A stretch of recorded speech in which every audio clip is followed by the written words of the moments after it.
Assalamualaikum warahmatullahi wabarakatuh. Perkenalkan, nama saya Mas Laini.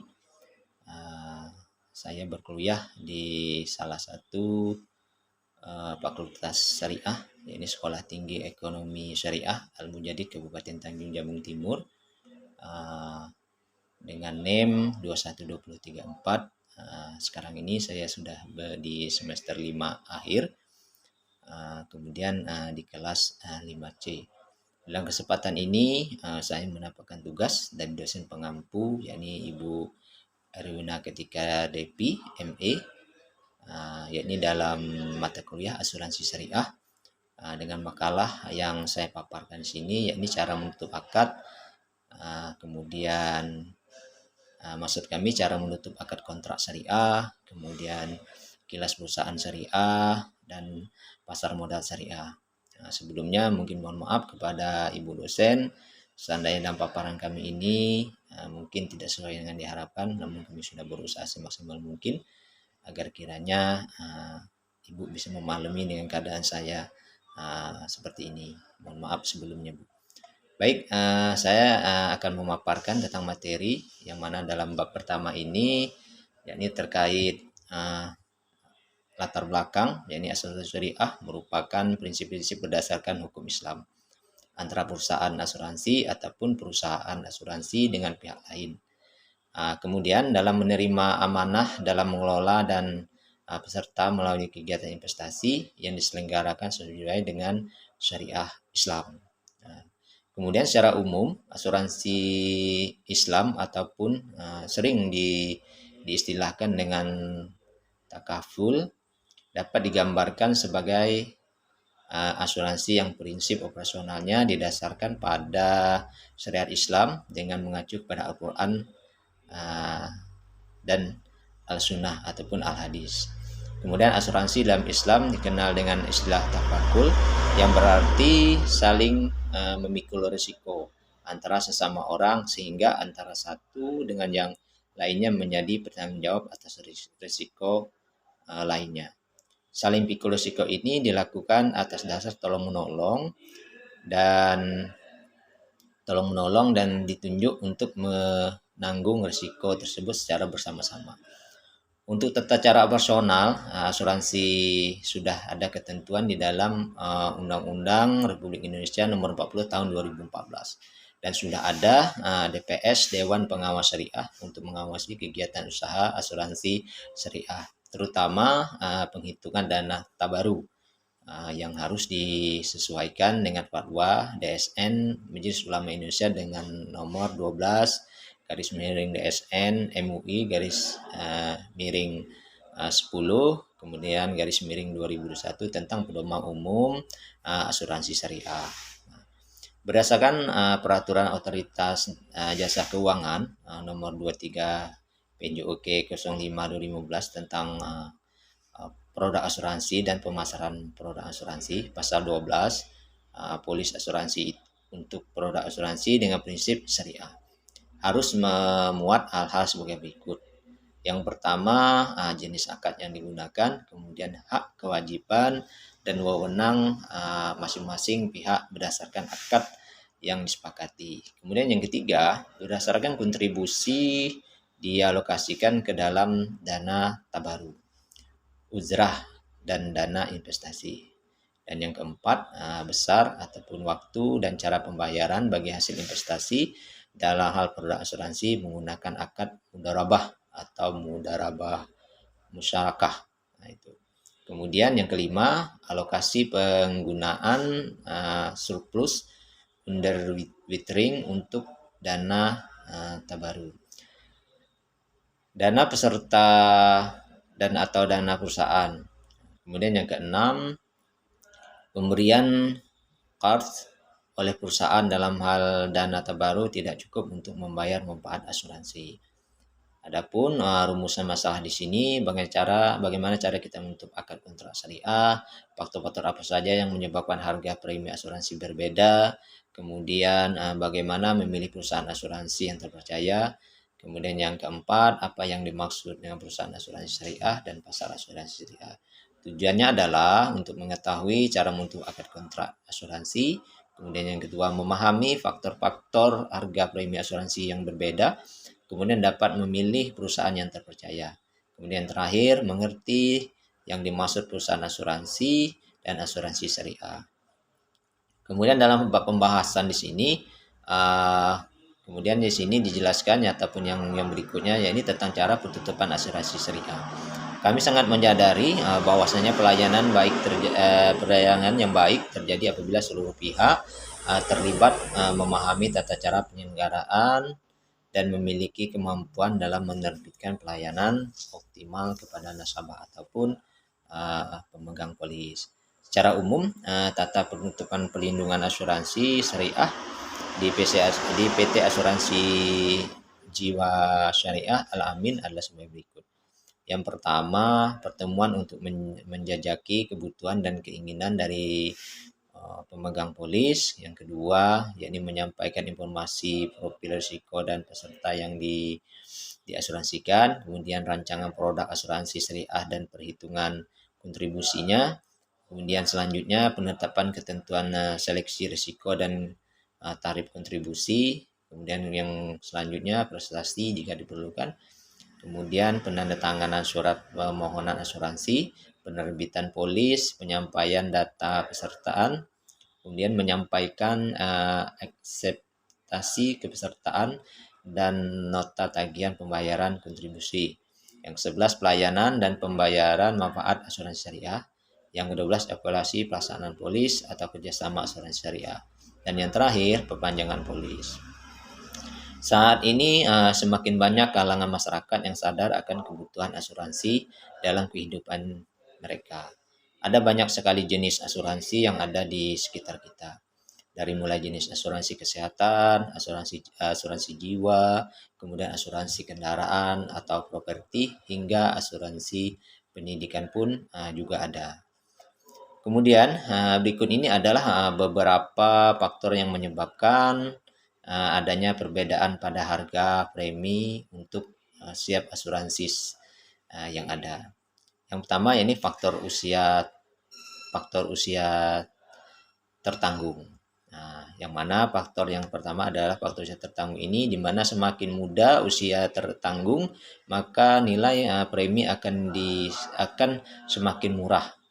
Hal itu dikarenakan adanya pertimbangan usia dan risiko untuk kematian yang dialami oleh tertanggung. Kemudian yang kedua, seorang perokok yang aktif. Jika Anda adalah seorang perokok aktif, harus bersiap untuk membayar premi yang jauh lebih mahal. Karena seorang perokok aktif akan memiliki risiko kesehatan yang buruk dibandingkan seseorang yang tidak merokok. Nah, itu yang kedua. Kemudian yang ketiga, memiliki riwayat kesehatan yang buruk. Artinya apa? Begitu juga jika Anda memiliki riwayat kesehatan yang buruk, maka harga premi asuransi yang harus dibayarkan juga akan lebih besar. Dan yang keempat, jenis pekerjaan. Berdasarkan premi asuransi juga akan tergantung dari jenis pekerjaan yang dimiliki. Jika Anda memiliki pekerjaan yang memiliki risiko tinggi untuk kesehatan dan keselamatan nyawa Anda, maka premi yang dibayarkan pun tentu lebih besar. Kemudian yang kelima, besar nilai pertanggungan. Semakin besar nilai pertanggungan asuransi, maka semakin besar pula premi yang harus dibayarkan. Yang keenam, jangka waktu kontrak polis. Dan di mana semakin jangka waktu asuransi yang dipilih, maka semakin mahal biaya premi yang harus dibayar. Dan yang B, tip memilih perusahaan asuransi terpercaya. Berikut ini beberapa tip memilih perusahaan yang terbaik dan terpercaya untuk keuangan kita. Yang pertama, perusahaan asuransi yang terpercaya bisa memberikan informasi yang mudah untuk diakses dan ditransparan bagi nasabahnya. Kemudian yang kedua, calon pemegang polis akan mendapatkan penjelasan yang menyeluruh dari tenaga pemasaran asuransi yang bersifat agenan dari Asosiasi Asuransi Jiwa Indonesia. Dan yang ketiga, ada fasilitas switching. Nah, ini saya kurang paham juga nih Bu, apa ini artinya, ini menyebutnya pun saya susah. Kemudian untuk memudahkan nasabah, Jenis produk asuransi ini sewaktu-waktu di mana ada beberapa alasan yang menjadikan seseorang akan mendapatkan uang pertanggungan dari asuransi yang dimilikinya.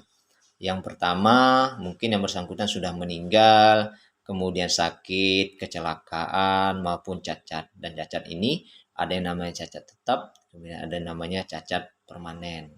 Kemudian yang C, perusahaan asuransi syariah dan pasar asuransi syariah. Asuransi syariah adalah usaha tolong-menolong dan saling melindungi di antara para peserta yang penerapan operasional dan prinsip hukumnya sesuai dengan syariat Islam tanpa bermaksud mendahului takdir. Nah, ini perlu kita jelaskan, tadi kita perlu ikhtiar dalam bertransaksi asuransi syariah ini. Nah,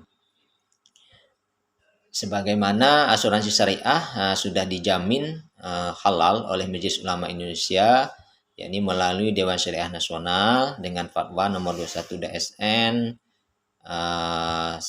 Setip MUI, kemudian Setip 10 tahun 2001 tentang pedoman umum asuransi syariah. Yang A, perjanjian akad asuransi syariah. Berdasarkan fatwa yang kami sebutkan tadi, ada 4 jenis akad, yaitu akad tabaru, akad jiarah, akad wakalah, bil uzriyah, dan akad mudarabah musyarakah. Itulah. Kemudian yang B, produk asuransi syariah. Saat ini sudah sangat beragam produk dari asuransi syariah.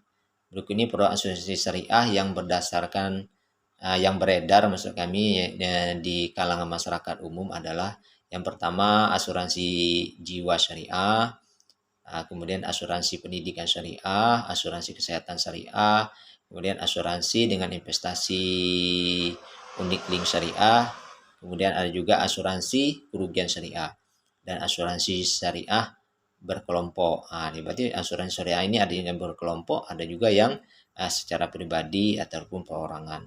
Kemudian yang selanjutnya yakni asuransi ataupun yang terakhir yakni asuransi haji dan umroh. Nah, dan inilah yang sering sekali yang kita temui di kalangan masyarakat yang sudah mampu. Kemudian C, mengapa memilih asuransi syariah? Ini penting untuk kita bahas. Ada beberapa hal dalam mengapa kita harus memilih asuransi syariah. Yang pertama yakni tidak berlaku sistem dana hangus. Ini mungkin di syariah ini tidak berlaku sistem dana hangus di sini. Kemudian yang kedua, transparansi pengelolaan dana. Kemudian ini dalam pengelolaan dananya mungkin lebih jelas. Kemudian yang ketiga, pengelolaan dana yang islami. Ini yang Islam berdasarkan tadi yang sudah sampaikan saya paparkan di atas tadi berdasarkan Al-Quran dan hadis dan sunnah Rasulullah SAW. Nah itu kemudian penutup ataupun kesimpulan pada bab 3 ini dapat kami simpulkan bahwasanya faktor penyebab perbedaan harga premi asuransi yang penting untuk kita ketahui. Premi adalah asuransi, premi dalam asuransi adalah sebuah biaya asuran yang harus dibayarkan dalam jangka waktu tertentu sesuai dengan kesepakatan pada premi yang diambil. Besaran premi akan berbeda sesuai dengan jenis asuransi yang diambil tadi. Kemudian asuransi syariah merupakan prinsip perjanjian berdasarkan hukum Islam antara perusahaan asuransi atau perusahaan lainnya itu dalam menerima amanah dan mengelola dana peserta melalui kegiatan investasi yang diselenggarakan sesuai dengan syariah. Kemudian asuransi syariah adalah usaha tolong-menolong dan saling melindungi di antara para peserta yang berperan yang penerapannya ataupun operasional dari prinsip hukumnya sesuai dengan syariat Islam tanpa bermaksud mendahului takdir. Asuransi didapatlah diniatkan sebagai ikhtiar persiapan untuk menghadapi kemungkinan yang terjadi ataupun risiko yang tidak kita inginkan di kemudian hari. Kemudian asuransi syariah sudah dijamin kehalalannya oleh Majelis Ulama Indonesia melalui Dewan Syariah dengan Fatwa nomor 21 DSN Tertib MUI tertib 10 tertib 2021 tentang pedoman umum asuransi syariah. Kemudian saran dalam hal ini mungkin dari penelitian ataupun dari makalah yang kami bacakan di atas dapat diambil hal-hal yang dapat dipahami dan dimengerti. Karena pasti ada beberapa dari isi penerima terdapat kekeliruan ataupun kalimat yang sekiranya mungkin tidak sesuai, tidak pantas ataupun kurang tepat untuk dimaklumi. Mungkin ini yang dapat kami sampaikan. Sekali lagi saya mengucapkan terima kasih kepada dosen pengampu. Mudah-mudahan apa yang sudah saya usahakan semaksimal mungkin terkait materi tugas yang diberikan oleh dosen Ibu dapat memakluminya. Kemudian saya mengucapkan terima kasih atas segala kesalahan dan kehilapan saya. Dan sebagai penutup, saya akhiri dengan ucapan wabillahi taufiq wal hidayah. Wassalamualaikum warahmatullahi wabarakatuh.